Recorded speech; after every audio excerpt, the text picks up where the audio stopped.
also still has its inner tube. I'm gonna try to make a little boat out of it, and I can show you guys that dam up river. Whoa. There's like no place for me to stand.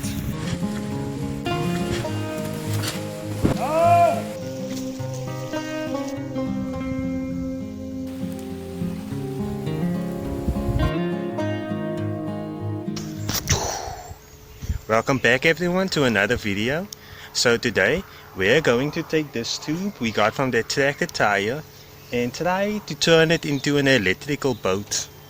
Let's see what happens. I gave the tube a good cleaning as it was laying in that tractor tire for a while. So this tube does have a couple of nasty holes in it, and I'm going to try and fix it using these rubber patches I made and this contact adhesive. I sanded the patches and the damaged area to ensure maximum grip of the glue. I covered the hole and the patch with the adhesive and allowed both of them to dry for a bit before sticking them together. The third one kind of freaked me out a bit, as I could almost fit my entire pinky through the hole. That's massive.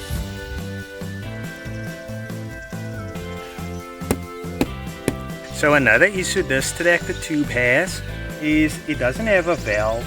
So what I'm going to do is I'm going to use this valve of this bicycle tube, cut it out and glue it to the inside of this one. Hopefully it works. Just gonna destroy this perfectly good tube. That. Now I'm gonna add some of that contact adhesive. I hammered it into place to prevent him from escaping, and while the patches and the valve were drying, I then started to work on the control circuit of the boat. Originally, I wanted to control the boat through my little robot Wally, as you can see in the plans, but unfortunately, I accidentally placed his batteries in the wrong order and fried his circuits. So I had to use a normal receiver, which is honestly not a big deal or anything, but I wanted our boat to be a little bit more unique. To move this boat forward and backwards, I'm going to use these two motors and these two fan blades. What I'm going to do with each of them, I'm just going to place a screw through, like that, put a little washer in the back, and tie it down with a screw. Tighten that down. Then I'm going to use this part I got from a strip connector to join the shaft of the motor to the shaft of the fan or to the screw, whichever one you prefer.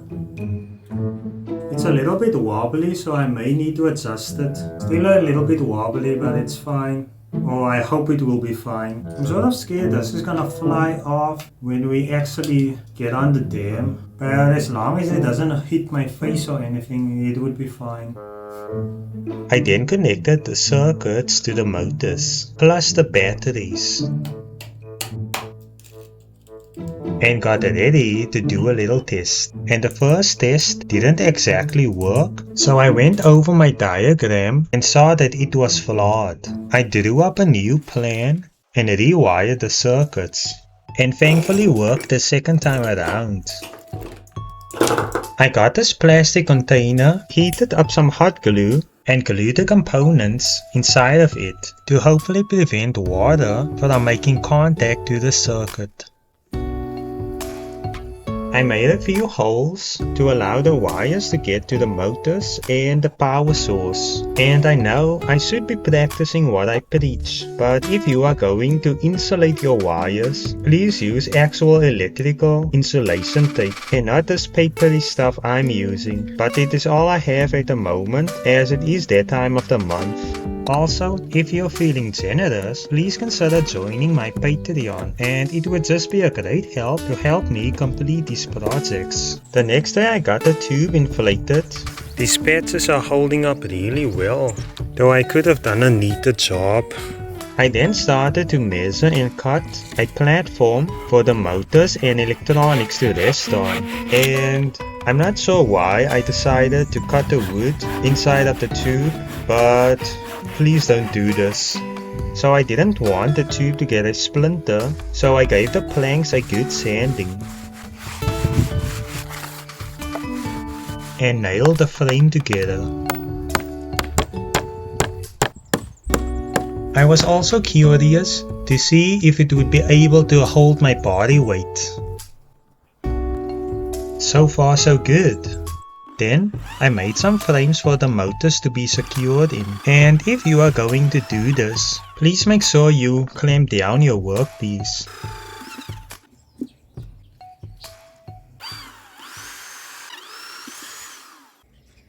A perfect fit. I screwed down the motor frame to the main frame and added the motors, the blades, and other electronics to run another test.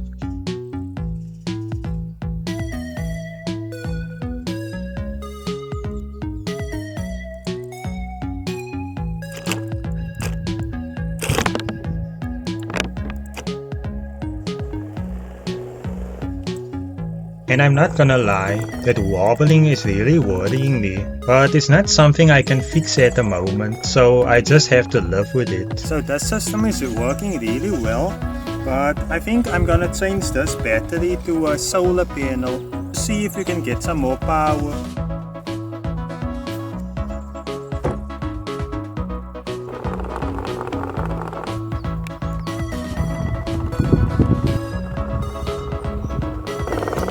About the same.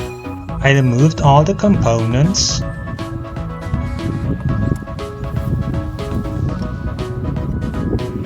and painted the frame white to make it look more professional.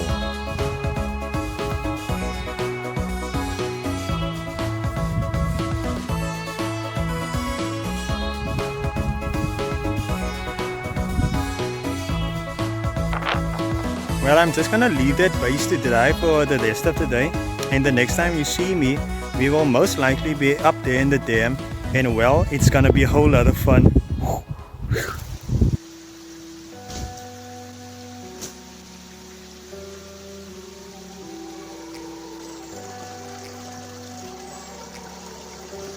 Whoa! Take me back to a place where I felt at home. Take me back to a day when we weren't alone. Take me back to an age when the world felt small. Way back before we blew it all. Take me back to a place where I felt at home. Take me back to a day when we weren't alone. Take me back to an age. So welcome to the dam. I have the tube right over there and all the stuff we are going to need to set it up. I had to deflate the tube a bit because getting up here required a little bit of flexibility, and to show you how high we are, just look at that. Just look how high up we are. There's like barely any room to move. This is terrifying. Almost nowhere to stand. So I'm just about to get everything set up. I'm walking very carefully, and we're gonna have a whole lot of fun testing this thing. I inflated the tube and got it on the dam.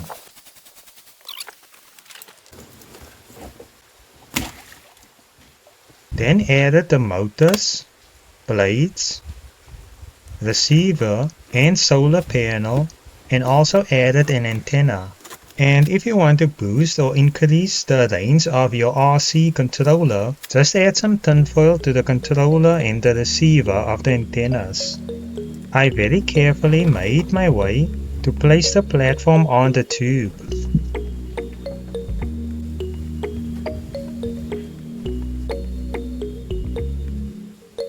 So I'm gonna place you guys on this boat to kind of give you a first-hand experience.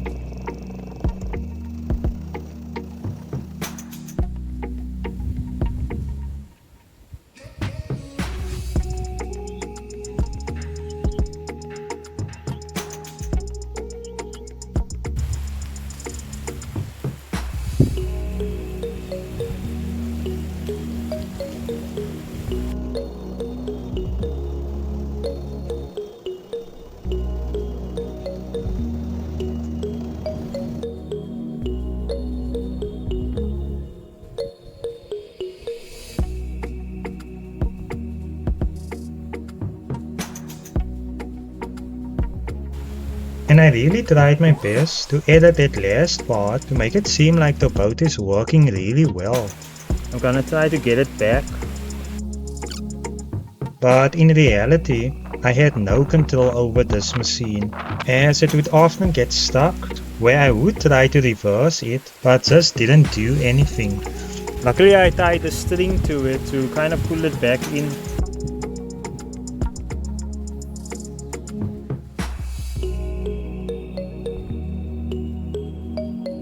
Try again. I honestly felt like the wind had more control over this boat than I did. The blades are doing something, but if you just look at the disturbance in the water and how the boat is reacting to it, it sort of confirms my suspicions. The wind is kind of blowing it all over the place.